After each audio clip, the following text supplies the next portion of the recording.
আমার গরুটা উনি এসে দাম করলেও আমি হাট হচ্ছে উত্তলা, সে দাম করলেও আমি 2 ফিরে আইলো। 2 ফিরে আসার পর উনি বললো যে গরুটা নিয়ে একটু সামনে আসেন। তা আমি আবার ওই লোক, আমার সাথে এক লোক আসবে, তাকে নিয়ে গরুটা সামনে যাই। যাওয়ার পর উনি টাকা বাই করে, টাকা দেওয়ার পর উনি টাকা খালি পকেট থাকে আমার থেকে গুনে নিয়ে আবার কাজে নিয়ে আবার পকেট থেকে বাই করার পর লাস্টে উনি এক বান্ডিল বাই করলে, বান্ডিলটা আমার মানে এবার একটা নেয় 1,23,000 টাকা একটা নেয়। তা আবার আমি তো বারবার গুণিচ্ছি ওই টাকাটাই।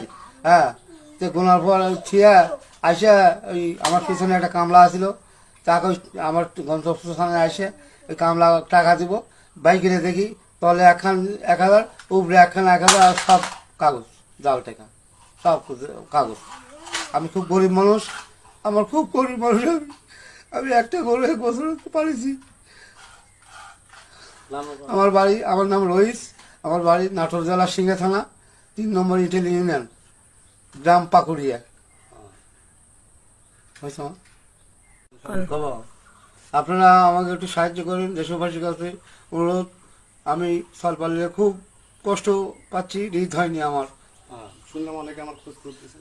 যারা আমাকে খোঁজ করছেন আমার, তারা অবশ্যই আমাকে সাহায্য করার জন্য। ঠিকানা বল। ঠিকানা হচ্ছে